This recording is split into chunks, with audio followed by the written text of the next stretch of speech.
Zone eyes and what blitzing does and why. To exactly the question they just talked about in regards to probably blitzing a little bit more. I believe in zone eyes. I think that's how you make plays on the football, particularly from the underneath positions. So zone is still going to be a high element of what we do, but I feel like we have the skill set and the talent to be able to get in, a guy's face, press man, make the quarterback hold the ball. So there's two primary coverages. And again, he's talking about zone eyes. Remember, this guy's background is secondary, safeties, corners. He's a DB coach. That's who he is. And you say, well, he's a defensive coordinator. Yeah. But the background, this dude has spent, 20 plus years coaching defensive backs. You look at D'Amico, you look at Saleh, they spent 20 plus years of their life playing and or coaching linebackers into the DC area, right? So like, your background is who you are. Yeah, you can change positions, but you are that by nature. It's just what it is. That's just what it is. Now, whenever I was calling plays, we had a 60 and 70 series defensively, right? So a 60 series means you are usually man and you are reading the wide receiver. 70 series means we are going to be predominantly zone dropping and you're going to be reading the quarterback. That's at zone eyes. What is it that you want? Do you want tighter windows to throw into, or do you want to be aggressive and go get the ball? Because if I'm not looking at the quarterback and I'm just focusing on my man, makes it really damn hard to get those interceptions. 49ers led the NFL in interceptions last year. Look at who they drafted last year, right? Interceptions galore for Ji'Ayir Brown, had 8 last year. Darrell Luter had 8. Like 12, I think both of them had 12 career interceptions in college. Like they went after ball hawks. So for example, like you could do like a 62 for us, which meant, hey, we're reading the wide receivers, but we got cover 2 on the back end. You could do a 73. Hey, we're going to cover 3 drop, but everybody get to your, 3 deep, 5 under, whatever, 3 deep, 4 under. You can call whatever you want. Like this is huge whenever it comes to scheme level, which means the thing I took away from this, we are going to play zone, perhaps not as much as we used to, because guess what? We played more zone than anybody else in the NFL last year. So even if we play the most zone in the NFL again this year, the zone percentage could drop a little bit. But the blitzing does not necessarily mean man coverage. It can. And he talked about forcing the quarterback to hold on to the ball longer. But no. Fire zones. That is one of the things whenever we talked about Steve Wilks being hired here, that's where he's going to bring this. What the hell's a fire zone? Okay. The definition of a blitz is where you bring more than 4 guys after the quarterback. And so a lot of times you'll see Fred Warner blitz, right? Go after the quarterback. That's not necessarily constitutes a blitz by definition. Because if you bring Fred Warner and then drop one of your defensive linemen in the hook to curl zone or to the flats or to the, whatever, guess what? You're still just bringing 4. So it's not technically a blitz. That's called a fire zone. You are manipulating and or disguising, trying to confuse the quarterback. Oh no, the linebacker's coming. That means they're bringing 5, dropping 6. Not so fast, my friends. Lee Corso says hi. You're dropping somebody into one of those quick read areas. Now, this doesn't mean that you want Eric Armstead dropping in, to deep coverage or, Drake Jackson or Robert Beal or any of those things. But what it does do is it just takes away the hot route read because the quarterback is taught, okay, Mike Backer's blitzing, hook to curl is open, tight end, real quick, hot route read. Well, if you're bringing, your Mike Backer, Fred Warner, and you're dropping Robert Beal or Drake Jackson into that hook to curl zone, that is another way, zone eyes, to get those turnovers because you're not putting Robert Beal Jr., who did this in Georgia, Drake Jackson, who did this at USC, any of those guys in man-to-man coverage. You're not doing that. You're just spot dropping them. Look, you're going to get 5 and 7 or 5 and 3. If you're at a wide 9, 5 and 2. 5 yards back, 2 yards over, right? You're putting them in that hook to curl zone. Don't worry about what's behind you. You're dropping, looking at the quarterback, trying to jump up and get a pass. Drake Jackson probably going to be better at that than anybody else on this roster, just with his length, flexibility, had the interception, was one of the top 5 batted pass, defenders in the NFL halfway through the season.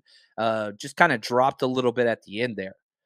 Now, let's convolute this discussion anymore, even more with, okay, what about man? What about man? Here we go. I think you have to explore and experiment with everything.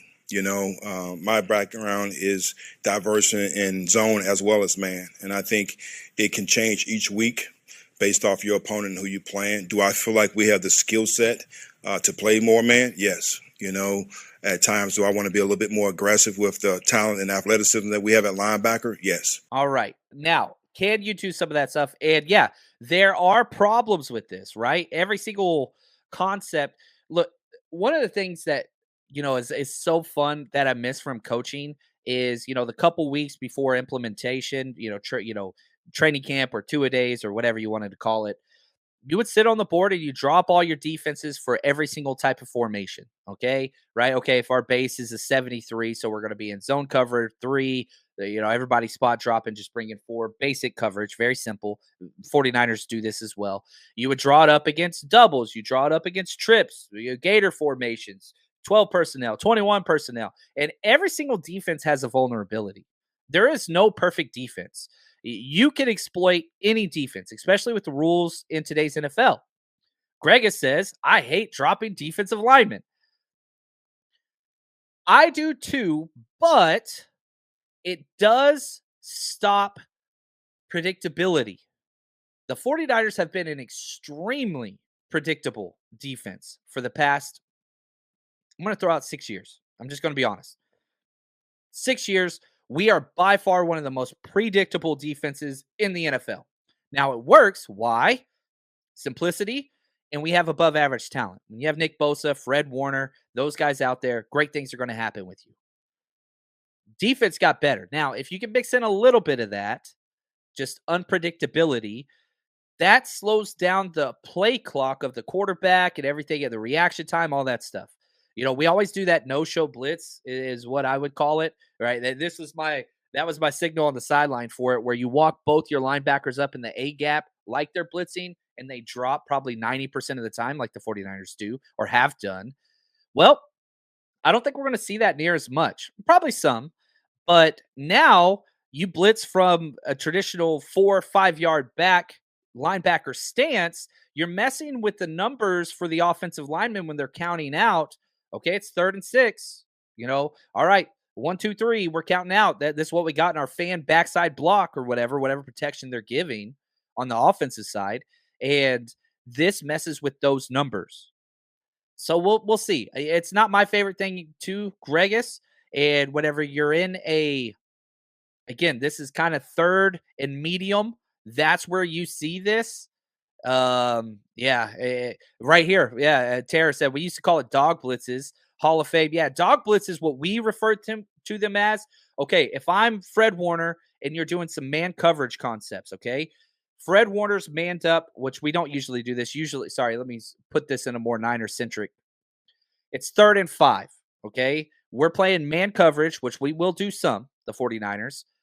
The linebacker, we'll say Drake Greenlaw, is on the running back. Okay, let's say we're playing the Rams. He's on Cam Akers. Okay, so he's manned up.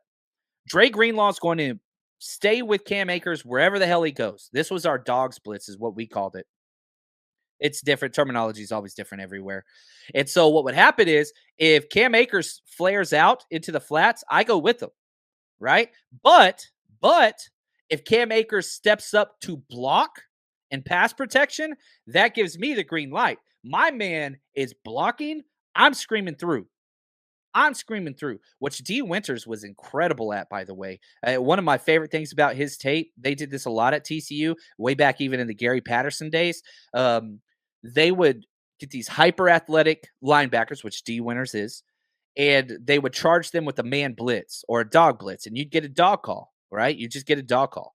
And so, look, if he steps up to block for 1 count, you screen past him and you're an automatic blitzer. You no longer have man whatever. And if he steps up and blocks and then peels off, so be it.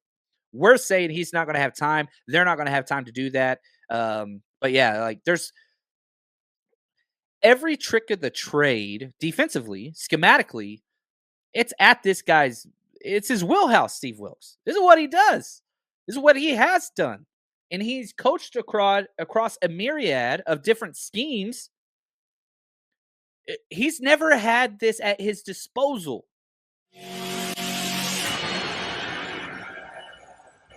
The 49ers Rush Podcast.